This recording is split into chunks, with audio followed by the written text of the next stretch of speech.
Welcome to the Intercut podcast channel, the weekly place going over the TV, movies, and entertainment that people can't cut away from. I am your co-host, Zachary Shevich, and joining me, he wants a six-way parlay on the Boston Celtics versus the 76ers. It's Arturo Zurita. Let's go crazy, baby. Always pick the over. Always pick the over. This is how we win. Also with us, her mama said alligators are ornery because they got all them teeth and no toothbrush. It's Amanda the Jedi. What is up? Thank you for having me for this illustrious career of a man. A pleasure, as always, to talk about The Sandman. We are trying to find out, what is Adam Sandler's best movie? The 58-year-old actor from Brooklyn, New York, has been making people laugh longer than any of us have been alive. From his teenage years doing stand-up comedy and appearing in a guest role on The Cosby Show, to eventually joining Saturday Night Live in 1990, before breaking into movies with roles in 1993's Coneheads and 1994's Airheads. The Head cinematic universe. Oh, so he was in both. That's what I was confusing Airheads with. The different suffixes or prefixes, I guess, on Put heads. Coneheads in instead of Airheads. Now we're talking. That's a different bracket. He became cinema's preeminent manchild in the mid-90s run of movies like Billy Madison, Happy Gilmore, The Wedding Singer. He was a socially awkward weirdo doing silly voices for movies like The Waterboy and Little Nicky, before showing off some more dramatic versatility in movies like Paul Thomas Anderson's Punch Drunk Love, the romantic comedy 51st Dates, and James L. Brooks's film Spanglish. He, of course, continues a run of more vulgar comedies through the 2000s, with some kids' comedies and animated movies peppered in along the way, while occasionally dipping a toe into dramatic material, eventually becoming one of the first big names in Hollywood to cash in on a big Netflix deal with his company Happy Madison, a deal that continues to this day, unlike a lot of those other deals that Netflix signed. And it will result in the upcoming release of Happy Gilmore 2, the reason for us doing this bracket when it comes out soon. Many of those movies feature a rotation of familiar faces, some friends of his from his days on SNL, like Rob Schneider, David Spade, and Chris Rock. Some funny people he simply clicked with along the way, like Kevin James and Nick Swardson. He's also got a stable of friends from his days at NYU, like Alan Covert and Tim Hurley, as well as some celebrity friends like John McEnroe, Dan Patrick, and Shaquille O'Neal. Even real actors like to hang out on Adam Sandler's movie sets. People like Steve Buscemi, who has been in 8 movies with Adam Sandler at this point. But what's also happened to Sandler within the last decade is working with the Safdie brothers on Uncut Gems, which has redefined a lot of film fans' relationship to the goofy comedian and spurred him to seemingly take on more creative risks than he normally does within the confines of a Happy Madison production. Arturo, when I ask you the question, what is an Adam Sandler movie, what comes to mind for you? Is it the goofy run of comedies that made him one of the most reliable box office stars in movies? Is it the company that he's built for him and his friends to take vacations while making movies together? Or is it his sneaky thespian chops that allow him to deliver some incredibly endearing performances? My first check is wanting to see how the setting is. Then I know whether he went on vacation or not. You know, that's usually the difference on how what tropical is this movie. The more tropical it is, how I know close that to the equator are we getting? They're gonna be having more fun than I am at the theater. You know, when you're in Punch Drunk Love, you're at a warehouse. Mm-hmm. You know, Hustle. Where was that? Uncut Gems was behind us. It was in Philly. I love Philly, but it's not exactly a vacation destination. Completely different between that and Blended when they're running up the hill. Right. That alone, I think, is a big indicator into like what type of Sandler you're going to get. But I think regardless of if it's a comedy, if it's something like more prestige, it's that he's kind of your everyday guy. A lot of people would compare his goofiness a lot to Jim Carrey, I feel, back in the day. Oh, yeah. Like listening Same to older era. interviews, that was the guy who they would mention a lot. But I think he's a lot closer to Nick Cage, because I think Nick Cage is able to get super wacky in his performances, but there's like a heart to it. And I think what a lot of the prestigious Sandler movies get is that he's still being that goofy character, but with a director who goes, no.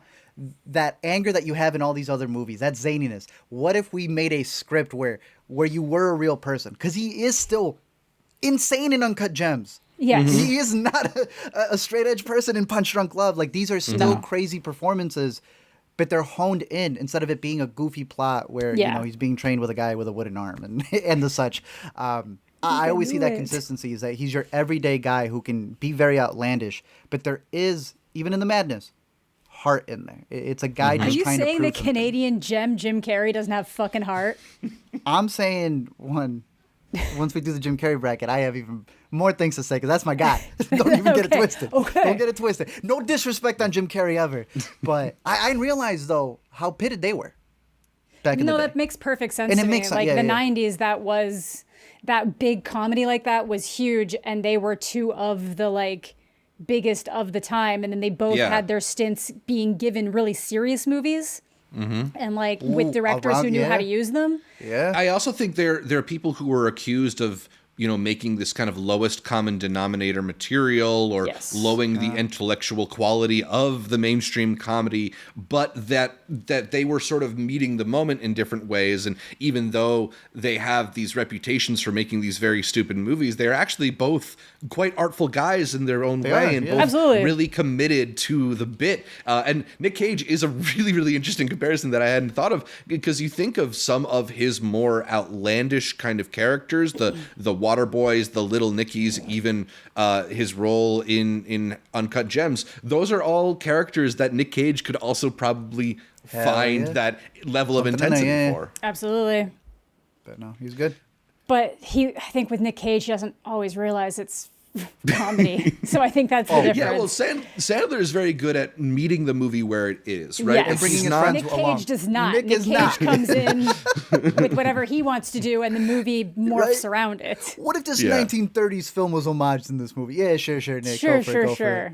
Amanda, is there a phase of Sandler's career that sticks out to you the most? Is one you enjoyed, or one that you think maybe defines who he is as a star? Yeah, it's really got to be that kind of like 90s, early 2000s, really just 90s era of like, I just remember me and a friend just going through my parents' VHS tapes when we were like 10 and 11 and finding what we could start watching and stuff, just going through all those. And that, when you think Adam Sandler, like you think Waterboy, you think Billy Madison, you think Happy Gilmore. So I feel like that is the defining era of him. I think. Do you remember the first Adam Sandler movie you saw? It would have been Happy Gilmore, for sure. It would have been Happy Gilmore. Yeah. I think mine was probably Billy Madison on VHS. I was going to say, it's one of the two, I think it was Happy Gilmore, but it was like, they were probably like back to back. It was like that, and then like frickin' some movie with Pauly Shore in it. Oh yeah, it was Biodome. Yeah. Biodome. I don't remember anything about it other than I was watching it around the same time. But yeah. So yeah, those all stand out to me a lot, watching it with my very good friend, my best friend back in the day. And yeah, so I feel like that is the era that he will be most remembered for, because it's also the most like consistent in like what he was doing. Yeah, and those are those are also the comedies that really have endured, I think, too. Yes. A lot of the stuff that he made in the mid 2000s or even getting into like the 2010s, it's just doesn't have the same resonance, doesn't really, I don't think a lot of those movies are as important. I think there are like a generation of people who really like loved Grown Ups and stuff like that. Yeah. But I think there's a wider swath of people who liked those movies in the mid 90s. And as those people, as we all came of age, I think we've sort of reclaimed Sandler's reputation in some ways, because for a while there, he was synonymous with bad, lazy movies. And that's not to say that he hasn't made his fair share of bad or lazy movies, but there's also a lot of movies that have brought a lot of people a lot of joy. Agreed. Yeah. Because outside of the 90s thing, in the 2000s, like you were mentioning Grown Ups, those got sequels immediately.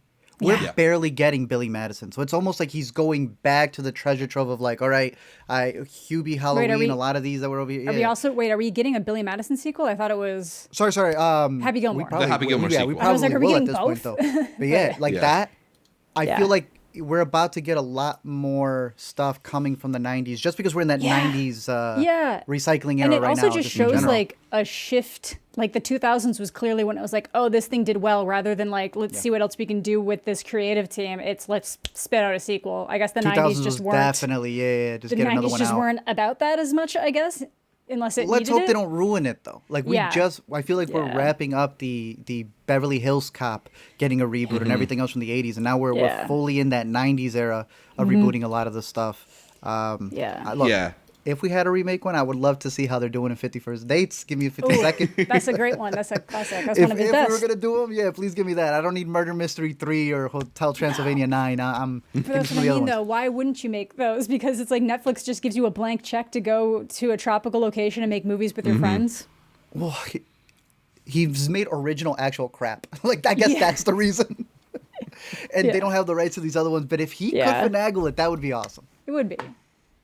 Yeah, I mean, well, they've managed to finagle it for This one, Happy yeah, you're Gilmore. right, That's you're going to right, be under yeah. Netflix as well. So we'll see. Maybe they will revisit some more of those classic movies, and hopefully they don't ruin our memories of them too much. Art, do you remember the first Adam Sandler movie you saw? I didn't ask you that yet. I think in theaters. I don't know why. It was 8 Crazy Nights. Like in theaters. Oh, shit. But prior to that, it was between Billy Madison, Little Nicky, or the Waterboy. Little Nicky. And I know for a fact that Little Nicky and the Waterboy were over-rented way too many times. According to Wikipedia, Sandler has been involved in 70 feature films in some capacity. Yeah. We have sorted those movies by popularity on Letterboxd and put the 32 most worthy competitors into our bracket. That means making some tough decisions, including cutting Grown Ups 2, Hotel Transylvania 2, Murder Mystery 2, Spaceman, Hotel Transylvania 3, Bedtime Stories, The Do-Over, The Ridiculous Six, Men, Women, and Children, Reign Over Me, The Cobbler, The Week of, Sandy Wexler, Going Overboard, and Bulletproof, as well as most of his cameos and supporting roles. Amanda, any of those movies ones that you enjoy? Not enough to miss them on this list. You know, I remember Reign Over Me was pretty good. Yeah, I mean, that was also one of the first movies, I think, to discuss 9/11 after 9/11. Yeah. I think he was he widowed by the attacks or something like that? Yeah. I think so. It was him or He was Cheadle. no, it was him, and he was Yeah, living it out on was the him, street, yeah. and that's when Don Cheadle Right, comes yes. up Yeah. with him. Yes. And everyone was like, oh my gosh, what if I found a 9/11 survivor? What would I do with that person?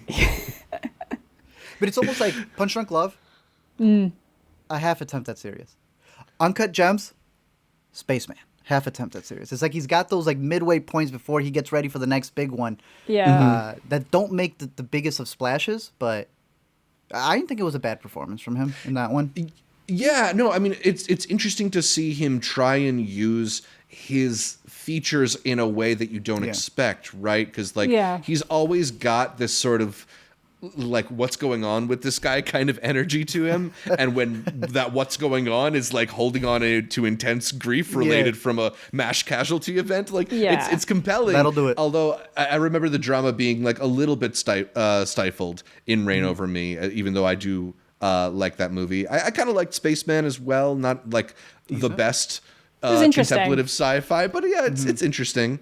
I am actually a fan of a couple of the lesser beloved Netflix comedies he did. I think The Week Of is like pretty charming. A movie about, is it his daughter and Chris Rock's son getting married? Something like that, bro. Yeah, I thought it was kind of fun. The one that's actually really good, though, is Sandy Wexler. Sandy Wexler is a movie in which Sandler plays an agent to people sort of on the outside of the entertainment industry. Like he's a agent to pets and to freak acts and stuff like that. And it's kind of his version of like Woody Allen's Broadway Danny Rose, where he's this old Jewish deal maker and he's got, you know, all these connections and he's sort of like a slick talker, even though he is a weird nebbish guy. I find it really charming, and there's like a tinge of melancholy to that movie as well. That's really sweet. Probably the best comedy that he's made in my eyes in the whole straight to Netflix run. I've never even heard of it. I think it's worth going back to. I really like it. He's lying to you. He would have put it in the bracket. Don't do it. Don't do it. Don't do it. I'd like to give a word to Men, Women, and Children. Jason Reitman, Oh, your yeah. guy. It's not bad. That's all I got to say. It's not bad. I'm just saying. I know a lot of people hate that one. In this moment, I'm realizing I think the only Adam Sandler movie I've seen in a theater is Uncut Gems. And I was at a film festival. That was at a Maybe festival. 50 First Dates? Maybe? You did. You just forgot. I don't know, actually. Like, that was kind of in that era of like, I don't know. I was like 14. I don't know if I was going to the movies Hustle like and everything, that. like they just did not get theatrical releases like that, so That's you what I mean. don't even So, have a like, chance to. Yeah, basically, by the time I hit the age where I could take myself to the theater, Yeah. You were no longer in the Adam Sandler business? Adam Sandler wasn't in the Adam Sandler business. I was going to go see Jack and Jill. Hell. Yeah. Oh. Yeah. I could have seen Funny People, but I didn't. I was about to say, yeah, maybe like Funny People, but No, I I definitely really saw don't. that one in a theater. I saw Anger Management in a theater. I've seen quite a few Sandler movies in a theater, but Sandler's been my guy. Click, baby. Yeah, that's fair. Look, as a young Jewish boy growing up with the Hanukkah song, like that shit meant something to me. So Fair, I've always sort of fair. been in Sandler's corner, even when Sandler stopped making movies that were really worth defending much. Yeah. But Fair. I've always had a really sweet spot for him, and I'm glad that he's found a new appreciation and maybe a new energy for filmmaking. Because I think when his head is in the game and when he's really trying, he's capable of making some really transcendent stuff. For sure. I had an email recently where it was like I think a Jewish site, and I had gone to like I was gonna unsubscribe. I was like, I get a lot of promotions from this. So stuff we get at festivals, and when you unsubscribe, their email is at Sandman, and it was a Jewish organization. I was like, yo, he is entrenched in this culture. This has to do with music. There is no reason. It was like a South by email that they should have anything to do with Sandler. Yeah, it's the 8 Crazy Nights influence. He's the idol right there. Yeah. All right. Well, in a little bit, we will try to answer that question of what is the best Adam Sandler movie with our Adam Sandler movie bracket. But first, make sure you subscribe to the Intercut podcast, either the video podcast on youtube.com/intercutpod or the audio podcast available on most podcatchers. Also, follow Intercut on social media, whether it's Facebook, Twitter, Instagram, TikTok. We are at Intercut Pod. That's at Intercut POD, and that is short for podcast. You can also support the show for as little as $3 a month here on YouTube by clicking the join button below the video if you're watching it, or by heading over to patreon.com/intercutpod and signing up to join the Intercuties, where you get early access to episodes like this one, access to an exclusive chat channel on our Discord, which you can find a link to in the description, whether or not you're an Intercutie, and you get an invitation to our monthly Intercutie video calls, where we hang out and talk about the latest happenings in entertainment. Shout out to our awesome patrons whose names you can read right now if you're watching us. Our Academy level members are Cademan, Connor, Tushar, May, Ricky, Rob, Mark from Tampa, Max, and David. Our producer level members are Josh, Bleepy, and Nick. Also, be sure to leave us a 5-star review on Apple Podcasts, because if we get to 250 5-star reviews on Apple, we'll grow old together using a magical time-traveling remote. Amanda, if you had a magical remote, who do you think you'd use your mute button on? And you can't say me. That'll hurt my feelings. You're in luck, because it would probably be Art. No, I'm joking. No, it'd be none of you. I love you all so much. God. Thank you. I don't Zach know. just I feel found like the click button. I'll be On the StreamYard too. Just That's found why. it. No, I'll be inadmissible from entering certain countries if I say. So I'll just leave it. Probably myself. Just myself. Yeah, wouldn't that be nice to rewind on yourself a little bit? Nick. Just rewind mute. Anyway, this is how I win the Adam Sandler bracket. We start things off with his most popular movie on Letterboxd, and that would be Uncut Gems. Definitely some recency Makes bias sense. in there. Yeah. But it's going up against the least popular movie on our bracket, which would be 8 Crazy Nights, the first movie of Adam Sandler's that Art saw in a movie theater. Art, what do you remember about 8 Crazy Nights? Bro, one, he was animated, so after renting all of his movies, seeing him like they just capture his essence in this 2D form in the funniest way possible. Is it rated R? I can't remember if it was rated R. Yeah, it's rated R. It is, yeah. So I mean, like as a kid, you're also like, what's going on here? Like I Yeah, I didn't go why to the is- theater to go see South Park. Yeah, exactly. this- Outside of South Park, I wasn't familiar with like adult animation at the time, let in a alone theater? this was also Yeah. a musical too. So you had some of the too. Adam Sandler Hanukkah song stuff going on in here. I like this one. Yeah, I remember enjoying it. I don't think I enjoyed it anywhere as much as I enjoyed Uncut Gems, though. Yeah. That's what it's got to be. But I'm looking at the score here on Letterboxd, and I'm surprised so many people are more split on this one. I thought this was a little bit of a cult classic with the music, with it being an animated film. I'm sure it's because it's like very vulgar and such. If I'm not mistaken, does someone get thrown in a porta potty? Yes, and then pushed down a hill with snow. Hey, that's never left my mind. So I think that there's a lot of moments in this movie that I think I don't want to say hold up, but are memorable to some degree. It's a classic name, good music, and I thought it was pretty funny back when I saw it. But it's not going to compare. It's Uncut Gems. It's not. Also, I don't think it's R-rated. No way. In the States, it says the highest it goes is 16 plus. In Canada, it was PG. That's crazy. I guess it's PG-13, but I remember it feeling pretty profane at the time. Yeah. No wonder I got Maybe it. they've changed it. Maybe they changed it.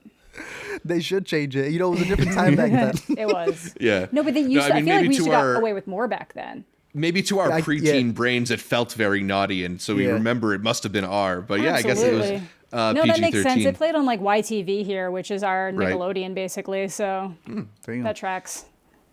Yeah, not a lot of animated Hanukkah movies out there. Yeah. This movie was a box office disappointment, so I think its reputation is pretty low. But it's solid, just not the level of movie that Uncut Gems. Director never did anything else. Should tell you what went on there. Really? Oh, man. The Kingdom Hearts straight-to-video cutscene? Like, I don't even know what this is, bro. Next matchup is between You Are So Not Invited to My Bat Mitzvah, the movie he made where he plays a dad, and his two kids in the film are played by his two real-life daughters. Cute. That movie is going up against The Wedding Singer, his first collaboration of 3 with Drew Barrymore, and definitely one of those iconic 90s movies that he's most remembered by. Yeah. I actually really enjoyed You Are So Not Invited to My Bat Mitzvah. It It's was not cute. amazing, but it's a very cute, teenage drama movie, navigating friendships at that age. Not voting for it over The Wedding Singer, though. Can't. It's his best Netflix comedy. Zach Scott, think? Sandy Wexler. Buddy, you put the wrong one. would- Buddy, you put the wrong one. Buddy, Let me No, fix that. it's set in stone. it's written. You think it's his best Netflix comedy? What are we going to pull up with? Hubie Halloween? I didn't mind good. Murder He was Mystery. great. A lot of people like Murder Mystery. I really They made a didn't mind sequel. Murder Mystery. I watched it with my mom. 1 or 2?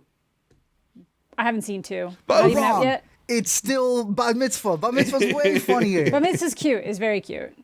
But Hustle would be his best, Yeah. but I don't consider that comedy oh yeah, Hustle because that's Netflix. But is Netflix. I think forgot out of the that's comedies, I Netflix. like him working with his daughters. I thought that was a good Yeah, it's dynamic that cute. they had back and forth. So it was cute. Yeah. But Yeah. it's got to be Wedding Singer. Is Wedding Singer, be. correct me if I'm wrong, is that where that band that appears in like a bunch of movies? I don't know if you know what I'm talking about. I do. I think You know what I'm you're talking about. right. Yeah, because they like ended up in Wedding Crashers as well. Crashers, They like, do, like, always show up in Starsky like and Hutch. wedding movies when Yes, there's they're you need a just a funny band. Yeah, Dan Finnerty or whatever. Yeah, I need those guys to come back. If you know what I'm talking about, these dudes used to show up as like a band. The Dan Band. Yeah, the Dan Band. Yeah, I miss those guys. I remember just going to like a random movie and the band would appear again, and I'd be like, "These guys are in here again." Speaking of Murder Mystery, it is up against Leo in the next round. Leo, the animated kids comedy where he plays a pet lizard Yes. for a classroom. Beautiful. And it's actually kind of cute. And there's some good songs in it. I like Leo a lot. I haven't seen it, so my vote's got to go Murder Mystery. But I'm not gonna. It's gonna be gone soon, so it doesn't matter what goes ahead for me. Good point. Art, how do you feel between Murder Mystery and Leo? Leo Hive, baby. The way they animate those kids go. is so There funny. you go. There you go. The little kindergartners that are running around like They're like, gremlins. It's like That's Charlie funny. Brown, what they do for the adults, but they do it for the kids. Yeah. like It's that. fantastic. Nice. Yeah. It's really, really funny. Definitely an underrated film from his Netflix oeuvre. We'll go with Leo, even though there are the Murder Mysteries fans out there. That's a movie that he did with Jennifer Aniston, another person that he's been in a lot of movies with. We'll have to Yeah. do our Jennifer Aniston versus Drew Barrymore debate at some point. But I'm sorry. Do we actually there's no have to have debate. that? Is that a debate? That's I not even love a you, debate. Jennifer Aniston, but I don't think Yeah. it's a debate. She's yet to actually be in one of his good movies. So. Come on, bro. I mean, we'll get to Just Go With It, but I mean, he's.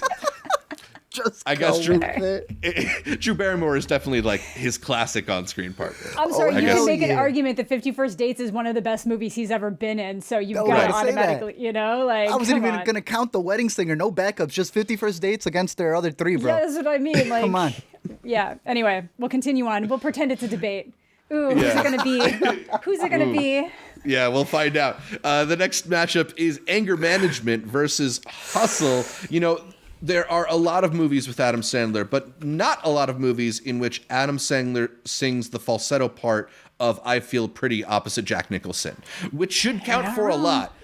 But I really, really like Hustle. Hustle's really good, actually. So, bro. Yeah. It's charming. It's Hustle. charming as hell. Look Yeah, at I Anthony mean- Edwards act his butt off. This man with NBA stars. Recipe Genuinely- for something good. Yeah, it's true. Genuinely, actually. like one of the best basketball movies we've had in the last decade or so. Hell yeah. And I think it's so, been a yeah. pretty good decade for basketball movies.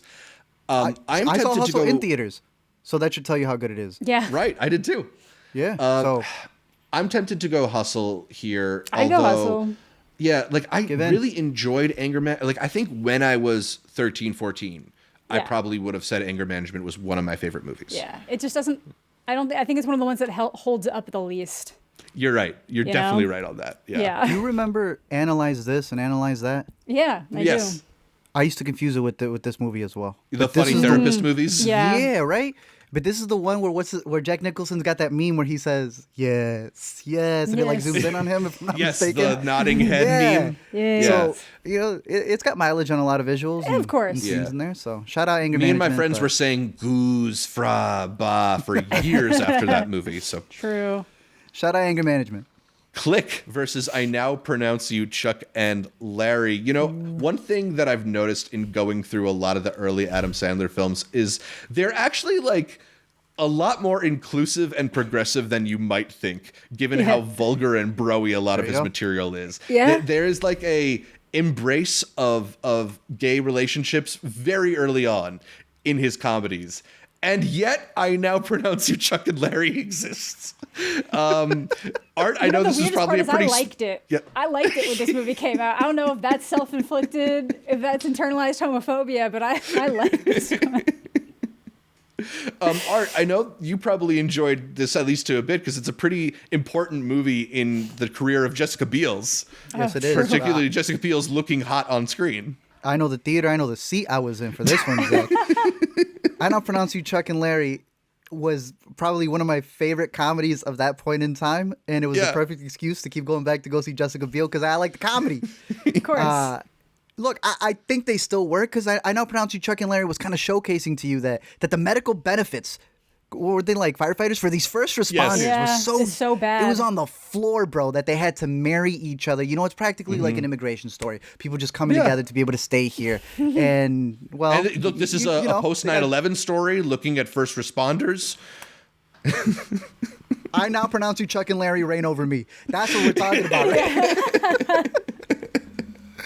I'm gonna tell you this. This is the only one Alina and I argued about on this bracket. She is a big Click fan. I said I now pronounce Chuck and Larry the winner though, because that's gonna be my pick, probably by an inch. I like Click, Yeah. but Chuck and Larry, bro, that's a movie. Amanda, you going to go with Chuck and Larry as well as your I think as so. a I really model thought- of healthy gay relationships? Yeah, I don't know. I like it when men realize that, like, wow, the gays should have rights too. Yeah, I mean, Click has its defenders out there. I Yeah. never jived with that movie. Really? I think I don't think it's Okay. good. It's a good message at the end. You can't be fast forwarding true. through life and Bed Bath. Sure, and- sure. He went to the beyond, doesn't he? Go to the beyond. Yeah. Hey, so you're going Chuck and Larry too? Three-way. Yeah, I'm Okay. happy to Three-way go with Chuck and Larry. Beautiful. there. Okay. Beautiful.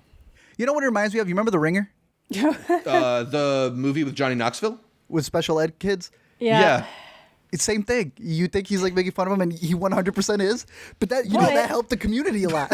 Yeah. I think every era of accepting things has to start maybe with like a little bit of being able to poke fun at it. Yeah, Hey, that's a little bit problematic, but that has good heart. There you go. Yeah. That's when it becomes a family. Yeah. All right.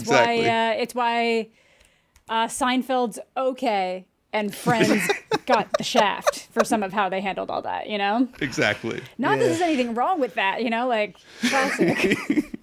Not at all. All right, these are not problematic at all, these next two. Yeah, no, not at all. No, this is a battle of first round heavyweights with the Waterboy going up against Big Daddy. Again, these are probably two of 13-year-old Zach's favorite movies. Absolutely. Going up head to head. And two movies that I decided to rewatch in prep for this bracket. Two movies that still made me laugh my ass off. I think I'm ultimately going to go with The Waterboy. Big Daddy, while I think there is still a lot of funny stuff in there, there's a little bit of the like schmaltzy sincerity that infects some of the Sandler movies. And it mostly works. The kid's really cute, and Sandler's fun as the man-child father figure. It's the Sprouses, right? right? The Sprouses, yeah. Yeah, the early Sprouses, Speaking of right? Friends. Yeah. Cole and Dylan. Speaking of Friends, they were really Ben. were everywhere. Damn. Almost every time I spit, I still think of the scene of him. Yeah, another gross with the one. spit But almost to the floor. see, as a kid, I thought that was funny, and I tried to do it. And now, if I think about it, it like literally sets off my gag reflex. Yeah, So gross. Something that Everything hits you're picking very up. different as an adult, Yeah, for sure. yeah. I think I do still Post-COVID. prefer Big Daddy, but I like they're both very neck and neck. I figure it's going to Waterboy, so I might as well just throw in one for Big Daddy. Bobby Boucher, baby. Bobby, you can't be Bobby Boucher. You can do it. Love Waterboy. You can't beat it. I don't know what it was. Maybe it's how Zach was describing it for Big Daddy, but that was one of the ones I saw later after renting all of these other ones. And I was like, all right, Big Daddy's a big one. I saw Waterboy later. Yeah, they're like saw pissing on the Waterboy thing, and I don't know, it didn't do it for me, but I'll do a rewatch on that one. That's fair. Perhaps. Perhaps. The Waterboy. Yeah, maybe it'll give you some of the father fever or something like that. I was like, damn, are we erasing our tourist dad? The next matchup is Blended versus Billy Madison. Blended, the third collaboration he had opposite Drew Barrymore, a more recent family comedy that takes place in Africa on safari. Another one of the vacation Happy Madison movies. Up against Billy Madison, one of the all-time classics in which Sandler's character of Sonny Koufax, shout out again to baseball legends, has to recomplete grades 1 through 12 in order to earn his dad's respect. It's so stupid. Blended is kind of cute. I feel like it's not that funny, and it's a part of the period where he's making movies, it feels like, partially for his kids who are growing up in this era and are younger. So he's mixing his sort of like rascally vulgarity with like trying to appeal to children. And I don't know, those movies are the ones that work the least for me. I'm definitely going to go Billy Madison for these two. Same. Even though that is the one that the older I get, I'm like, the movie's so fucking gross. It's still iconic. Yeah. It's still iconic. There's still a lot of it that is just very, very funny. Yeah, absolutely. Grown-ups versus funny people, two pretty eclectic ensemble casts in these movies. Art, are you a Grown-ups defender? No, not at all, bro. I wish they grew up faster. I'm going funny people. Same. Yeah, and funny people for me easy there. Funny people, I just sweet. never clicked with Grown-ups. That it's No. It's One where or he two. starts to cross over the threshold and just become too stupid for me. Yeah. Even though I love a stupid comedy. Yeah. That's like what started the whole you're going on vacation with your friends. That's when people were like, Yeah. oh, got it. Yeah, it's so clear. Yeah. Yeah. They all have hot wives. Look at the cast. Right. And I then know. look who they cast as their wives. That's the To other be fair, thing too. that's their reality. That's, they can't see that there's a problem with it because that's just their True. real life. True. It is this era where Sandler starts to get older and a lot of his friends start to get older. They start to go from like their 30s into their 40s and their wives start to get younger. Yes. And the whole enterprise starts to just feel a little grosser. Bro. And maybe Yeah. maybe even a little mean in certain points. That too. Yeah. I don't know. None of them were ever for me. But they made money, I guess, so. Good on them. Yeah, Yeah, they a made lot a of sequel. money. And even this week that we're recording, Grown Ups 1 and 2 are top 10 on Netflix. So those movies are Oh, are shit. still getting streamed. Wow. Yeah. All right, let's move on to 50 First Dates versus Airheads. 50 First Dates Easiest. is going to win this matchup, but Easy. Airheads was also one of the first movies I saw Sandler in. He plays a member of a band that decides to hold a bank robbery in order to sort of promote themselves as a band. They're Really? the lone horsemen. That's funny. It's pretty funny. Yeah. Like, it's, you know? Yeah, it's a pretty funny movie, and Sandler's Brendan funny Fraser. in it. Brendan Fraser, very good in it. Also, the first collaboration between Sandler and Steve Buscemi in this movie. That was the first one? Yeah. Before Oh, yeah. first Airheads of is like many. really old. Yeah. Yeah, Airheads is 1994. Even Chris Farley is in this movie prior to Farley's Oh, death. wow. Yeah, I about enjoy that. this one. I think it's kind of underrated, kind of underseen. It's not like an amazing comedy, but it's Yeah. pretty fun Yeah. And In a there's different definitely, bracket, in a different bracket, it could have gone forward, you know? for sure. It There's no It was cones. definitely can't a top 50 sleepover first hit for me. dates. No. That's My Boy versus the Meyerowitz stories. You know, That's My Boy, I really wanted this one to be better because it really Yeah. feels like it could have been a great generational passing of the torch moment between Adam Sandler and Andy Samberg, who feels like a Yes. comedian very much in the mold of Adam Sandler. It's just not that good. It's not. It's really not. Amanda, I'm curious how you feel about the plot of That's My Boy. Bro. Is there even one? Like, there is. Yeah, I mean, there's some God. big age gap stuff Yeah, that I'm I sure know. you love. Hey, to me, it's always the attitude of the movie towards it. Right. And they're like, that's the butt of many jokes. Yeah, they go through the legal process at least. Yeah, You yeah. could say that's better than some movies. It is better than some movies. Oh, my God. God. Yeah, I mean, there's a couple May okay December. jokes in it, but Yeah. It's just not. It's Yeah. not funny. It's I think not. we're all Bomback people as well Yes, on this podcast, yes, we are. right? So, Meyerowitz is good. Yeah, I like yeah, Meyerowitz Meyerowitz a is a lot. good movie. Yep. Next matchup is Pixels versus The Longest Yard. Pixels, I could be mistaken. I think this is one of the movies that ended up on like IMDb's 100 worst movies of all time or something like It that. has to.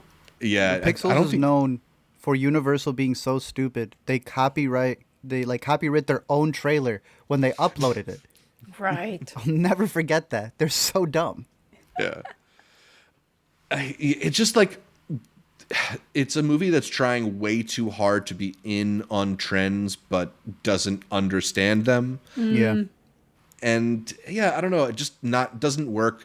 There's so many people in the cast who I was rooting for in this, but it just is not funny. And even if The Longest Yard is not like one of his most memorable ones, Yeah. I still feel like it's the better movie here. It's up there. It was one of those ones when I worked at a store. It was like consistently in stock and selling. So it's Yeah, something. Because it's Yeah. a remake, right? If I'm not mistaken. Yeah, exactly. Of the Burt Reynolds Longest Yard. Oh, yeah. And Nelly Burt was Reynolds hot at shows the up in this one, time too. as well. It's fine. I remember. It was a funny movie. Definitely picking it over. Yeah. Art, what about Little Nicky versus Hotel Transylvania? Bro, it's Lil Nicky all the way. I know people are huge fans of Hotel Transylvania. People love Maeve. People love that character. And I hope he continues to have that franchise because I know they're going in and out of it. That's fine. Have your kids' stuff. Mm-hmm. Bro, Lil Nicky 2, I'd be so excited when that gets announced, bro. That's fair. Like, it is a full, like Bobby Boucher, right? Little Yeah, Nicky it's a and the whole way he thing, talks, yeah. it's like a character that he can hop into. Usually a lot of the stuff from, like, to me, Billy Madison to the one they're about to remake, Happy Happy Gilmore? Gilmore. They're like Yeah. a Same. similar character where he just yells. Yeah. And then is back to being Sandler. Yeah. Little Nicky is is a choice. Yeah. Yeah. No, it's the most fantastical of That too, this era yeah. of comedies for Yeah. sure. And it's interesting because it comes in a similar era when Kevin Smith was making Dogma, right? Like I don't know what it is with Oh, these yeah. like comedians in the 90s in the interrogating water. ideas of the demonic and hell and all these things. But yeah, something in the water in that era of comedy. I always like when Sandler does a crazy voice. I'm mixed on Little Nicky, but I think I like it more than Hotel Transylvania. Same. This director's done a lot for him. He did your Stanley Wexler. He did Do Over. Oh. Hubie. Movie 43. Okay, maybe a little Yeah, rough, so Stephen I'm gonna have to Brill rewatch this is one. Stephen Brill is definitely one of the guys that he continues to work with, even Yeah. though I don't know. It's like a mixed track record for It sure. is mixed, yeah. He did that one, but he Yeah. also did Mr. Deeds, so I know that one's mixed. Oh God. Very, very sneaky. In fact, we're about to talk about Mr. Deeds. It's going up against Just Go With It in this round. The other Jennifer Aniston collaboration. This might be our last chance to talk about his collaborations with Jennifer Aniston. I did not like Just Go With It when I first saw it.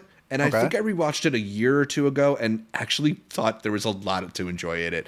Really? It's sort of, it's deceptive in some ways because, you know, we talked about how he starts casting all these really young women to be opposite him. And is it Brooklyn Decker he's opposite in this movie that his character is dating for a bit? But ultimately, even though he is like with the young, hot model wife, it's a love story between him and Jennifer Aniston, the much more age-appropriate counterpart.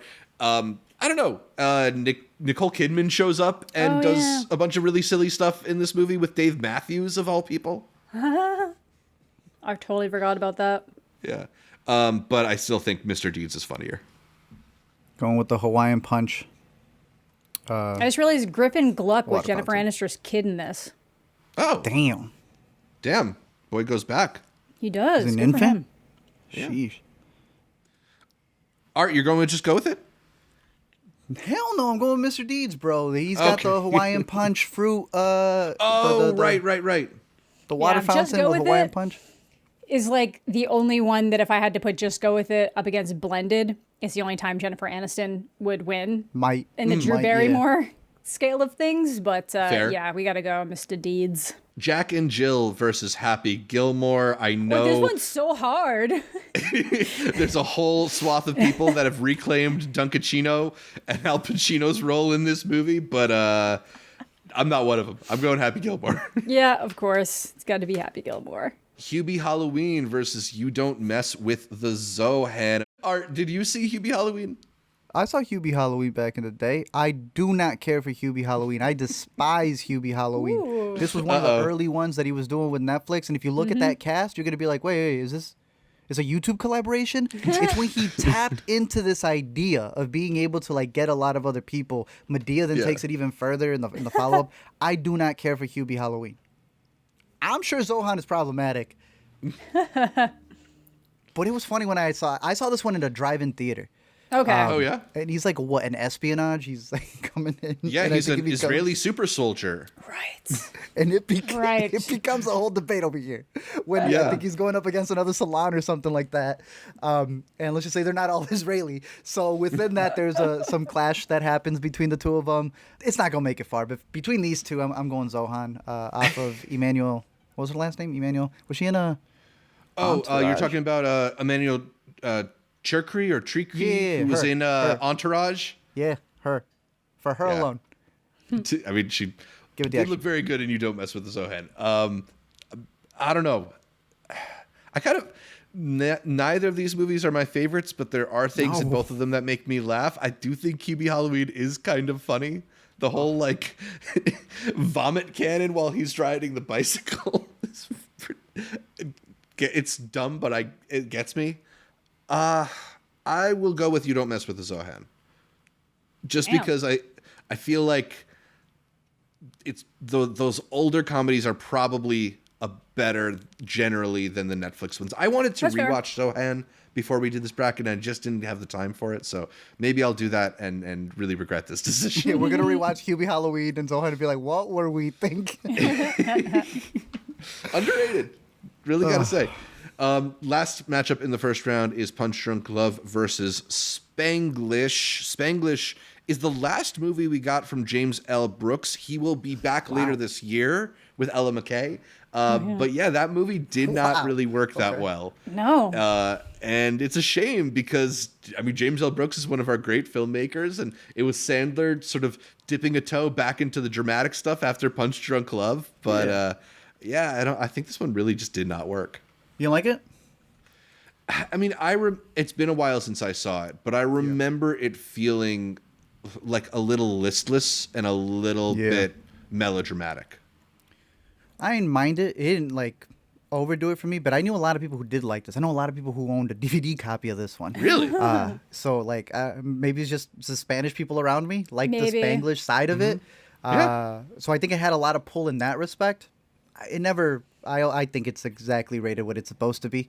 I'm surprised that Brooks hasn't done something since then. But I remember we were breaking down the anticipated, and it's been that long. Again, him doing kind of more of the serious stuff though. Yeah. Yeah, exactly. And I think we'll be seeing more and more of that side of Sandler soon. We're on to our next round, though, which brings us back to Uncut Gems versus The Wedding Singer. And as beloved of a movie as The Wedding Singer is, and as much as I think it is like a really fundamental Sandler text, Uncut Gems is ultimately just the movie I respond to more from these two. That's the wrong question, bro. You said it was Jennifer Aniston versus Drew Barrymore. Drew Barrymore. No, it's Drew Barrymore versus Kevin Garnett. Clearly. You're right. Yeah, I'm going KG. Sorry. Yeah, this one's tough, but Uncut Gems is really just like such a... It shows that Adam still has it and that he can do things outside the realm of what he does in The Wedding Singer, but Wedding Singer is a classic. It sucks that it's going out here, but gotta be Uncut Gems. Yeah. Art, any love for The Wedding Singer? It's good. I am a person who puts 50 First Dates over their collab in that Same. one. Though. Maybe that's... Yeah. No, I see some people being split with that, but I think 50 First Dates is better, but... Yep. He's handsomer in Wedding Singer, though. Gotta give him that. Sure, yeah. Leo versus Hustle, a battle of perhaps his two best Netflix movies. Yeah. Yeah. Close to it, at least. Hustle is the better movie, though. It is. Shout out Leo, though. If you haven't seen it, I was surprised with the lines that they have. I don't even think it's him. I think it's the other pet animal they got in the classroom. Yeah. It just talks smack about the kids the entire time. And I love that. I was pretty impressed by that. Yeah, there's a song that he sings in Leo, and I'm forgetting the name of it now, but I'll like put it in text later if I remember It's what not it bad. is. It's really funny, like genuinely one of the funniest songs I think that Sandler has written. So yeah, worth checking out. Definitely good kids movie. I now pronounce you Chuck and Larry versus The Waterboy. Art, are you gonna continue with Jessica Biel love over my girl Vicky Valancourt? Bro, I like Chuck and Larry, but there's not much I quote from Chuck and Larry. I just replay scenes. The Waterboy I quote, man. It's got to be The Waterboy. Absolutely. Definitely going with The Waterboy in that matchup. Billy Madison versus Funny People. Amanda, do you have a strong lean between these two classic Sandler performances?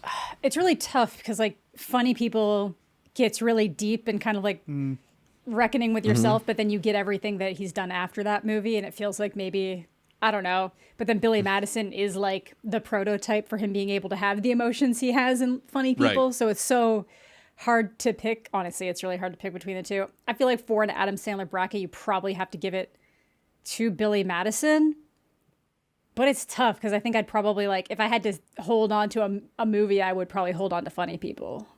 Because if I had to like swap something else in, I would put Happy Gilmore in place of Billy Madison, whereas like there's nothing else in his body of work that could like take the place of Funny People. Right. The Funny People is a unique tone for Sandler for sure. And I also think it's like a pretty underrated movie. I think a lot of people were hoping it would be a funnier movie at the time when like they didn't quite understand the like it's a dramatic movie about funny people thing. Yeah. The last act of Funny People does meander.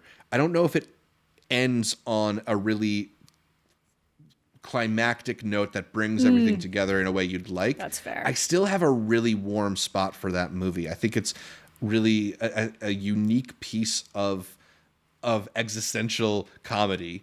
It feels very Albert Brooksy in its own way. Sandler is so good in it. I'm inclined to go with it over Billy Madison, even though Billy Madison is one of the classic comedies. This is a really tough choice for me. I'm going Billy Madison. Because I understand everything you guys just said, but everyone in this room is now...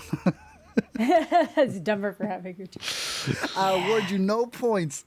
And may God have mercy on your soul. That scene cannot play without me not playing the entirety of it and cracking up by the end of it. That man is so funny. I showed Alina that dude on Conan when he did his damn, what was the bit? The financier? What do you mean, Harvey Weinstein? With the Epstein bit. Oh, and Alina's shoot, like, yeah. you know what I'm talking about. And Alina was like, there is no way that's the same guy from back in the day. And I'm like, yes, this guy has not lost an ounce of his funniness. Hell yeah. I'm not going to argue that Funny People is not a better constructed Jim Downey, movie. by the way, is the guy that you're talking about, the Shout out, SNL dude. writer who acts in that iconic trivia scene from Billy Madison. I got to give it to Billy Madison. It could be the 1 point, but I want to show it some love. I don't know. Maybe I'm waffling. Maybe I should go Billy Madison here. Do it. Do it. Do it.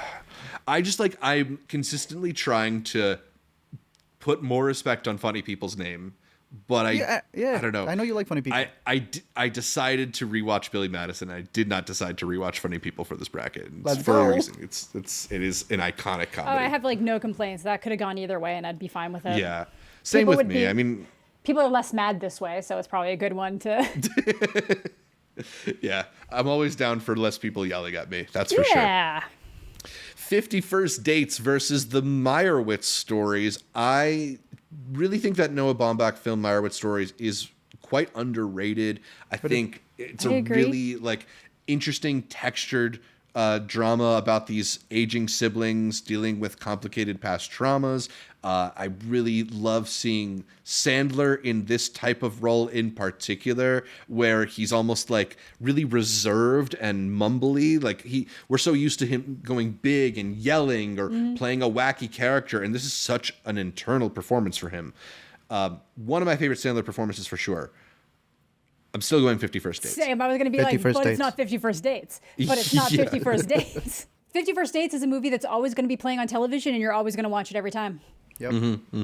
Yeah, I was watching it just recently, again, in prep for the bracket, and a friend walked into the room while I was watching and said, "Oh, this is the best movie ever." You know? It's up there. It's yeah. really fucking good. It is, yeah. I think with normies in particular, it is like a very important movie. Like people who easily. aren't cinema freaks like us, Yeah. they love 50 First Dates. And it's actually Great plan with title You as know. well. 50 Yes. First Dates is just, Yeah, it's 50. great. I'd be very curious to see if they ever follow it up. All the Yeah. way. Could be cool. I can't see Spam without thinking of 50 First Dates. Yeah. Little Nicky versus The Longest Yard. Art, you sticking with Little Nicky here? Little Nicky, baby. What do you remember about The Longest Yard? That I rented in Balls. Mexico, and it was just like the Gridiron Gang just playing out in the middle of Just nowhere. balls. Yeah, I felt like there's another one Orange. that came. The color orange. I Right? remember, you know? I think they wore orange. Yeah. And Yeah. the DVD cover was very orange. There you Yeah. go. Just a lot of debauchery. But Yeah. I remember that also coming out around the same time, or I saw it a lot with The Replacements, the one with Keanu Reeves. So that was also like another football movie where people just trying to hold on. But I like the idea of it being like a gridiron gang because they were all in prison. That was around the time we also had Death Race. We had a period in the 2000s where like, what if we just put prisoners in like Yeah. Hunger Games scenarios? A lot of prison movies in this era, for sure. The Longest Yard, there's some charming elements to it. I think I remember Chris Rock being quite funny in this as well, but not one of the more memorable We got Waterboy. Sandler comedies. And definitely not Yeah. even his best football comedy. It's not. So I think you got to give it to actually, Little though- Nicky. We're sticking Sandler, to though, is a really underrated sports movie figure is. between the two football movies. You got Yeah. Hustle, you Hustle. got Uncut Gems in its own way, a sports movie. Yeah. So Happy one Gilmore of is the- golf. Happy Gilmore, the best golf movie for Yeah. sure. Pixels was gaming. A legend, Esports a legend in the are gaming sports. community. Okay, so we'll go with Little Nicky into the final 8, and then we're choosing between Mr. Deeds and Happy Gilmore. I really love John Turturro in Mr. Deeds. It's just genuinely one of my favorite for comedic performances. Him as the very, very sneaky butler. And there's a lot of just little bits in this movie that have really stuck with me. Art mentioned the Hawaiian Punch fountains. So his good. like his numb foot, the Oh, black yeah. foot. I forgot about that. Oh my God. There's a lot of funny bits in it. I just think there are more better bits in Happy Gilmore. Of course. You can't. Yeah. I'm sorry. It's Happy Gilmore all the way. That is Yeah. the right alongside Billy Madison. There's a reason why his company's called Happy Madison. True. Exactly. The fucking movie. Happy Gilmore is more so the movie, in my opinion. Oh no, Zach got me with 100%. the very sneaky sir. I'm gonna give the one to Mr. Deeds, bro. I love Mr. Deeds. 5. That's 5. But It's really funny. I feel so like funny. it is under discussed when we talk about that era of Sandler comedies, but yeah, it's ultimately I think a tier below movies like Happy Gilmore, The Yeah. Waterboy, Billy Madison. it's fair. And then the last second round matchup is between You Don't Mess with the Zohan and Punch Drunk Love, and I So don't Zohan? anticipate any of you Zohan we will go- be messing with the Zohan Zohan here. goes ahead? No, I'm joking. Yeah, it's got to be Punch Drunk Love. Yeah, let's do it. Yeah. All right. Final 8 movies. Let's start with Uncut Gems versus Hustle, 2 of the more recent movies where we've seen a more serious side to Sandler. The movie where he puts it all on the line, and a movie where he is he's sacrificing his job in order to try and get somebody into a better position. I think he's so good in both these movies and in different ways too. In Uncut Gems, he's really showing you like the kind of rascally, scheming nature that he's so good at depicting in some characters in a way where you can't ever really trust them. And then Hustle shows his sort of like soulfulness and how sweet he can be, even when he just sort of seems like an average guy. They both are performances that I think are really, really excellent, and movies that I like quite a bit too. Yeah. But I think it's Uncut Gems is here. I agree. It's got to be. I want to see him work with more directors like he did with Hustle, because that guy had Yeah. done We the Animals prior. Jeremiah. Yeah. Something was Cigar? Yeah. Something like that? And technically, Uncut would have been that too, because the boys had just done like what, the Daddy Longlegs and probably Good another Time one. with I think. Pattinson? Yeah. Yeah. So, I like when he picks up directors before they become that big. I want to see him do Yeah. more stuff like that. Yeah. Yeah, which was kind of what he did with GTA? Spaceman as well, taking the guy who directed Chernobyl and being in his first feature film. Yeah. Sometimes it doesn't hit, but it's interesting when he does move out of his Happy Madison comfort zone. Yeah. I think we Philippu always Brothers enjoy next. seeing That's it. what I see. I want to see him in a Ooh. horror. Hubie Halloween 2. Oh man, an Adam Sandler horror movie. Uncut Gems is almost that. So, It is. Yeah. you know? Its own version for It's sure. Its own version. Yeah. All right, from 2 dramatic performances to 2 very comedic ones, The Waterboy versus Billy Madison. Watched both these Damn. movies last night. Caitlin hadn't seen either.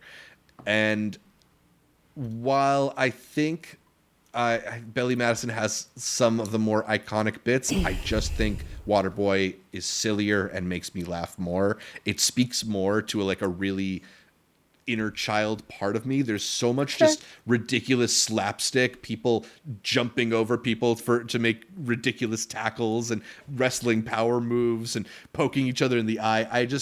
It just hits my funny bone in a way that makes me feel like I'm 10 years old again. I will go Waterboy. I don't know about either of you. I'm going to go Billy Madison just because that is the one I actually saw more as a kid.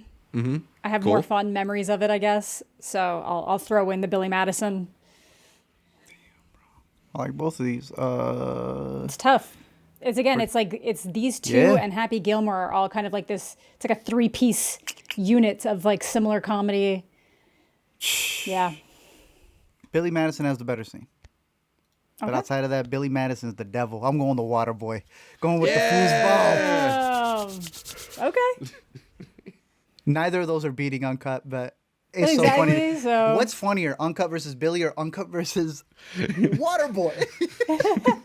That's fair. You're right. Foosball You're is right. the devil. Anyway. You're right. Oh, there are a lot of good bits in Waterboy. Yeah. Yeah, said Joe Kathy Montana. Bates doing a Yeah, Bayou I accent. fucking forgot. Yeah. It's so good. Sometimes Bobby. I think I kind of like blend Waterboy and Happy Gilmore together in my mind. I get it. Yeah, Bro, they're the kind there's- of I thought sports Joe comedy Dirt movies. was a spinoff of Waterboy for like a good year. Honestly, not out of pocket. Yeah. Let's Not kick some crazy. names and take some ass. It's such a stupid movie. It's so dumb. I agree with Zach. You want something that's just going to be on that frequency from the beginning, and I think this one hones in on it way more. Yeah. Our next matchup is 51st Dates versus Little Nicky. Art, I know you really love Little Nicky. Yeah. But come on, man. But come on, man. Y'all got this. Y'all know what it is. Hey, shout out Little Nicky. You can do it. Great scene. But They've you been can't trying to do remake it this. here. Yeah, Hulu even had a cartoon series about Little Nicky. Really? Stop. 51st Date's one of the best, though. It's gotta be. That's all we need to know. So good. Yeah. And then we get to another difficult mashup because it's Happy Gilmore versus Punch Drunk Love. And Happy Gilmore, obviously, like the iconic comedy. We talked about how it's even lent its name to the company that Sandler makes movies for. Punch Drunk Love, though, I mean, we're talking Paul Thomas Anderson, my favorite filmmaker at the very least, and maybe my favorite movie from him as well. Depends on the day you ask me. I am going to go Punch Drunk Love here. Oh. But what? Dude, I have no idea. Yeah. I think I've rewatched Punch Drunk Love more recently, and I do like it, but this is an Adam Sandler movie bracket, and I don't know why I have a really hard time not putting Happy Gilmore ahead in an Adam Sandler movie bracket. We're doing the bracket for the sequel. Exactly. Oh, I don't know. Art, where are you going? Where are you feeling? It's hard. These are so different. Yeah. You've got something that like he's absolutely known for, and then something where he takes what he's like known for and putting it into like a different setting. These are both top 5 Sandler movies to me. Yeah, literally. I'm going to throw the love to Happy Gilmore. Zach did Punch Drunk, and I'm going to make Art the deciding vote. Again, this is one I'd be happy with either of these. Punch Drunk Love, I probably do like a little bit more most days, but if I rewatched Happy Gilmore, maybe I'd fall more on that again. Yeah. It's just that movie. It's that movie. It's like, I feel like Adam Sandler's not Adam Sandler without Happy Gilmore. We were talking about like, if you can go into a movie fresh, having not seen it, and Happy Gilmore was one that I thought I had seen. I go into it, I'm like, no, I would have remembered these jokes. So going off of that, and the fact that Amanda put it, it is an Adam Sandler bracket. Happy Gilmore has to be the one to lose against Punch Drunk Love. What are you talking about, bro? It's Punch Drunk Love. My man is the definition when we talk about a comedian. It's true. Turning into a dramatic actor and still keeping it. It is like a director didn't just go, hey, let's make something out of you. But what if we made the whole world feel like the inside of your brain? Yeah. I feel Paul Thomas Anderson can go do Billy Madison or any of these other movies. True. And still get it done. There's a reason that man married Maya Rudolph. He is a funny dude. And I think he sees things in such a twisted way that he was able to get this guy out there. And the colors. Dennis Dugan, well, if we're going that, he's directed most of the movies that Adam Sandler's in, and most of them suck ass. So. Exactly, right? We're just going on the level of filmmaker here. Yeah. It's not like even a comparison. I literally only went Happy Gilmore just because, you know. Yeah, and I get you. Happy Gilmore is great. Yeah. It's just, I don't know. Punch Drunk Love is also one of these movies that I think it's so good, and Sandler particularly is so good in it, that I think for a lot of people it made them reevaluate what they thought of Sandler in the first place. That's like the original Uncut Gems. Yeah, it makes you look at it makes you look at his like weirdo outsider characters, and it's like, oh, there's all this going on beneath the surface. Yeah, like he is the guy to describe for that a comedic person can have that, and they didn't make him this dreary guy. They made him still a version of this kooky character that he is. All the reads of the movie talking about the trauma that he had with his sisters growing up, what it represents, that he may be on the spectrum. Whatever take you get from it, you could say that about all these other characters. There's a reason. There's a reason is that one of Zach's number one, and why it has to just edge it out right here. If it was on the other side, we'd get it versus Uncut Gems, but you got to go with it. It's fair. I feel like every decade he has to do one of these. Has to. To just be like, hey, I'm actually really good at what I do, and now I'm going to go back to my vacations. Bye. I'm not counting Hustle, so we are doing in the next 5 years. We are.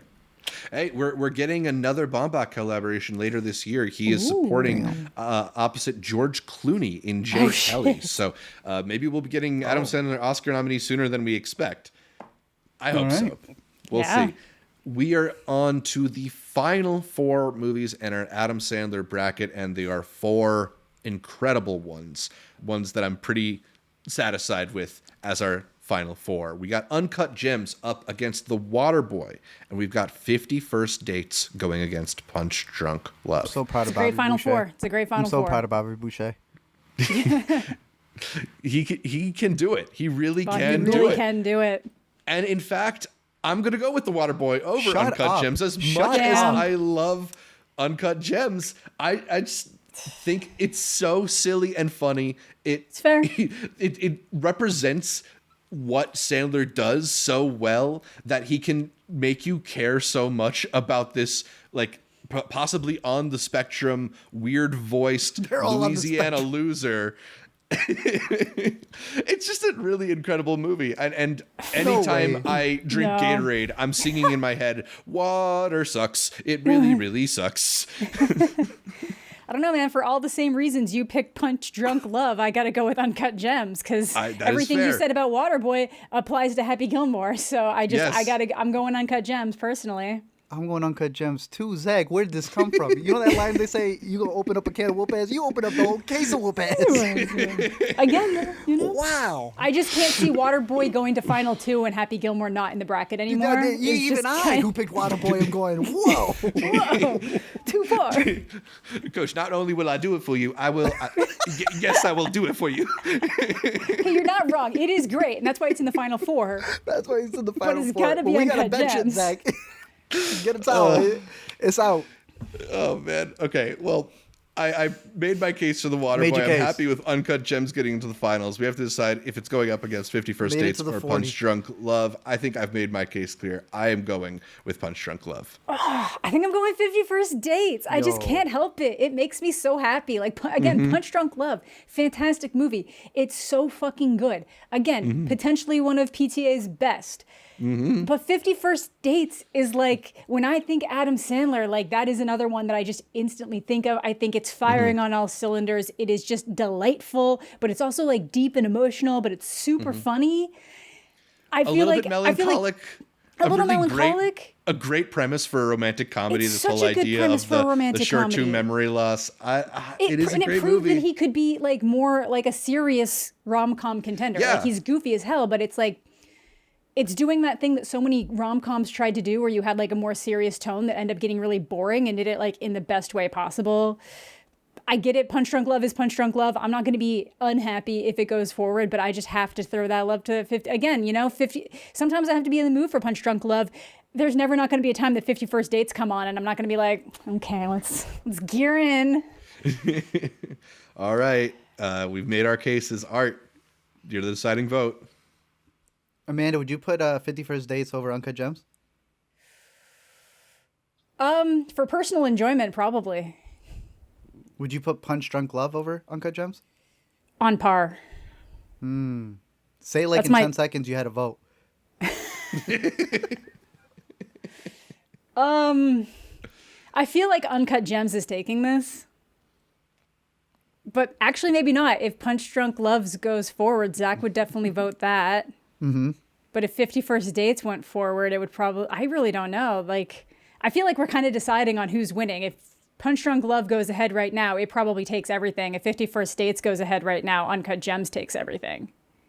Yeah, that is what we are looking at. Look, I love 50 First Dates. I think it is the epitome of Adam Sandler as a comedian. Mm-hmm. I think Punch Drunk Love is up there Yeah, with his best acting. I agree. Again, this is a tough one. This is like a no-win situation. I just know Zach's going Punch Drunk, so I'm like, okay, let's make 50 it hard First on Dates Art in the again. finals looks pretty dope, though. Like, imagine the amount of comments you would get for 50 not First including Dates? Punch Drunk Love. Like, that, I think, when you start a video essay channel, is the first video you're supposed to make. So, Yeah. we could go crazy here and say 50 First Dates, but I'm going to be kind and say Punch Drunk Love. Okay. You don't have the to. top You don't have to two. be kind to me. I want to see it lose in the finals to Uncut Gems. But I don't... Will it, though? Will it lose? Will it? I don't know. Well, we'll see, because it's Uncut Gems versus Punch Drunk Love. We've made it to the finals and eliminated all of the silly comedies and gotten down to perhaps the two movies that he should be nominated for Oscars for. I don't know. Yeah. He get nominated maybe he is for either? our greatest thespian. No, literally, has he didn't never get been nominated an for Oscar. Uncut and said, I'm never doing one of these again. You're never going to see me again. It was literally, he had a whole thing. Yeah, you remember his whole speech when he won at the Indie Independent Spirit Awards? Yeah, That was so great. Damn. Yeah. Yeah. But I Also, thought he not had on our gotten bracket something. are all of his recent comedy specials that I've loved too. You know, he has worked with Josh Safdie on a couple of them, and they're yeah. really fantastic. Goldman versus Silverman, and like, Yeah. that's So like, yeah. the Safdies have changed It's his like a career short. in a lot of ways recently. I'd say the Safdies have probably used him more. I feel like PTA was like, gotcha, and then Yeah. bye. Yeah. Which is I'd kinda love to see normal. them recollaborate, but yeah. Yeah, he doesn't PTA usually do a lot of recollabs. He's pretty much like always trying to work with new people. Yeah, yeah. He he had his 2 Daniel Day-Lewis movies, his 2 Joaquin Phoenix movies, but like beyond that, other than since his early career, he's basically, like you said, always working with new people. What's the second Joaquin other than The Master? Inherent Vice. Inherent. Duh. Yeah, Okay, thank yeah. you. You can go back to forgetting it because it's an inherent vice. It's fair. Great movie for another time. Yeah. I am going with Punch Drunk Love because I'm a Paul Thomas Anderson guy. I am going Uncut Gems because it's the better movie. I'm going Uncut Gems because of Licorice Pizza. I'm joking. What? No. The Stray. Unfair. I don't know. They're both amazing. Uncut Gems is just this, like, literally the most chaotic, stressful movie I can think of. It's like, again, the best way to describe it is you think you're watching a man dig his grave 6 feet deep, but then you realize he's already 5 feet there. You're just watching that final foot go down. So many iconic lines. I get recency bias, but it's like very meme worthy. Like, it's everywhere. Like, I don't know. It's got The Weeknd being his authentic self. Like, I don't, Best he's you know, it's. I didn't realize it was going to be Kobe at one point to do the role of Kevin Garnett Instead of Kevin Garnett? And then they couldn't get it done. He said he wanted to direct, and they're like, "You're not directing the movie." And it's technically all based off of Amari Stoudemire. He was the original pick. And I think the way the they Safdies are rewrote big it, Knicks fans. Yes. huge Knicks fans. So when they called Kevin Garnett, they hated him. And he was saying how blinded he was. He's like, I didn't want to pick him because I didn't like him. And then I realized, no, he's actually the best part. He is the perfect role for what it is. He was great. It is the perfect use of non-actors to real Yeah. actors, actual Yeah. jewelers, like To make it people feel who were real. there. Like, it felt like a real Yeah. life story going on. Right? Because you're looking at The Weeknd, you're like, this just looks like they got you playing yourself. Yeah. Julia Fox looks like they got her playing herself. Yeah. They just had this run of it. I think the movie holds up so well. Idina Menzel's the wife, right? Yeah. Can't beat that. Can't beat that. Again, he's winning too much with these women. I'm like, I really? love him too Idina much. Menzel and Julia Fox like you? Both of them? Because even I as mean, an he's age-appropriate woman, you're not... You're Yeah. still on different playing fields, Yeah. my guy. I mean, look, Howie Ratner is a charming man. He knows how to smooth true. talk a lady. It's true. Uncut is incredible, and I feel like that's a movie that has only grown in people's estimation since it came out too, because it still feels so singular, especially since we haven't gotten a new Safdie brothers movie like that energy, that chaos that they really? brought They've to just been both acting? that film and Good Time. Yeah, I mean, well, they've got movies coming out later this year. Both of them do in Smashing Machine decade. and Marty Supreme.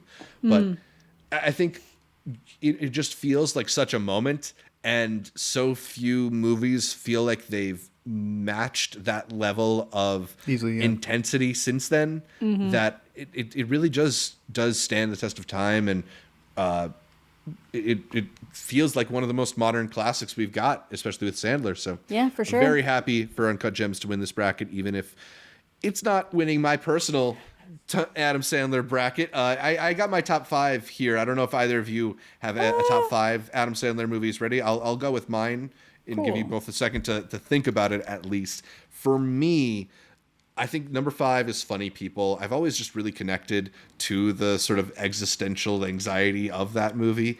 And it's cool to see that side of Sandler. Something we didn't mention is it's obviously directed by Judd Apatow, who is Sandler's longtime buddy. They were roommates together. There's some video from when they were living together in the movie. And again, another instance of Sandler collaborating with longtime friends on these movies that I think helps make them feel so lived in and real. Number 4 for me is Happy Gilmore, one of the funniest ones. Uncut Gems I got at number 3. Waterboy is my pick at number 2. To me, the funniest of them. And then Punch Drunk Love, number 1. It's just a movie that really connected with me and hits me in my heart whenever I watch it. Either of you got a top 5 Sandler movies? Yeah, mine's not necessarily in order. I got Happy Gilmore kind of tied with the Waterboy. The more I think about it, sometimes a lot of the jokes I'm thinking for Happy Gilmore were actually on Waterboy, so I'd have to rewatch them to figure that out. Then I will go Funny People as well. Then we'll say Punch Drunk Love and Uncut Gems and 50 First Dates. Those would be my 5 in no particular order. Art, what about you? Not including the scene from Billy Madison. Lil Nicky, Waterboy, Punch Drunk. I know I just went the other way, but I'm going to put 51st above it for my personal list. And then Uncut Gems, number 1. Amazing. All right. A bunch of great movies, even from a guy who has a reputation for making bad ones. I love The Sandman. Hope he keeps plugging away and doing what he does. No one's quite like him. We talk about the hot chick. Oh my God. You could put your weed in there. He does have a bunch of funny cameos in different movies. Lot. I don't know if there's like a cameo or a smaller part that we didn't mention that you guys particularly like. Yes, at the Golden Globes last year, Timothy Chalamet. Chalamet. Wait, was that the Oscars with Conan? I think that was the Oscars. Golden No. That was and Nicky then they brought it Glazer. up for the Oscars. That's what I'm Yes, talking because about. he was so funny Making at the cameos Oscars as well. Yeah. The shorts and the blazer, yeah. It's great. Yeah. He's actually quite good at a speech. I think there was a Mark Twain award that he helped present that he was very good for as well. Conan? Yeah. I think it was before. Maybe he was being given it, actually. He should have been given it, yeah. Yeah. But I love Sandman.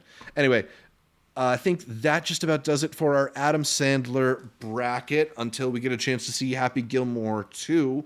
Our show's theme is Green Lightning by Cal Sendry. Thanks so much to them for letting us use it. Find more of their music at the link in our episode description. You can catch more from me, Zach Shevich, by following me on Twitter, Instagram, or Letterboxd at zshevich. That's Z-S-H-E-V as in Vicky Valancourt, I-C-H. And my videos are available wherever you find videos at Multiplex Show. Amanda, have you ever covered an Adam Sandler movie on your channel? I would have covered Uncut Gems in a overall in a festival, in a festival, but no, not an individual Adam Sandler movie. All right, we got to change that. We got to figure out the movie to change that. Step up his game. Hey, maybe Jay Kelly will be the movie later this year. But right. We look forward to that on the Amanda the Jedi channel. Art, I know you've definitely covered an Adam Sandler movie at some point. Were there any of his movies that you completely trashed on one of your channels? If I covered Hubie, maybe Hubie, bro, because that was trash. I think Ridiculous 6, maybe? That was garbage. All right, you're allowed to talk bad about Ridiculous 6, but leave my guy Hubie alone. We'll leave him there. I'm finding out here, just finding in, tapping into the idea that Leo 2 has been announced, Zach. Oh! Yes! Whoa! So we're gonna have we win again. The we're gonna Sandman have wins to redo again. this whole bracket in a little bit. But I also found out that the director of The Hot Chick, Tom Brady. No, not that Tom Brady. No, not that Tom Brady. The other one. Yeah, you can find more from me at LB Movies on all social media, as well as all the podcasts that we have here on the Intercut Podcast. You can listen to every episode of the Intercut Podcast on iTunes, on Spotify, on Pocket Casts, on whatever your favorite podcatcher is. I use Overcast. And then make sure you're subscribed not just to the audio podcast, but the video feed as well on our YouTube channel, youtube.com/IntercutPod, where you can watch our Chalamet-like faces as we run through the latest in entertainment. Find new episodes of Intercut every Monday, and please leave us a comment, like the videos. You can send us an email, intercutpod@gmail.com, and consider heading over to iTunes to give us that much requested 5-star review. Like our Facebook, our Instagram, our Twitter, our TikTok, all of those pages. They are at Intercut Pod to get updates throughout the week from Art, from me, from Amanda, from all the guests that we feature here on Intercut. You can also support the show through YouTube or through Patreon for as little as $3 a month. And you can check out the link to our Discord server in the description of this episode to keep the conversation going throughout the week. Thanks again for tuning in, and until next time, the price is wrong, bitch.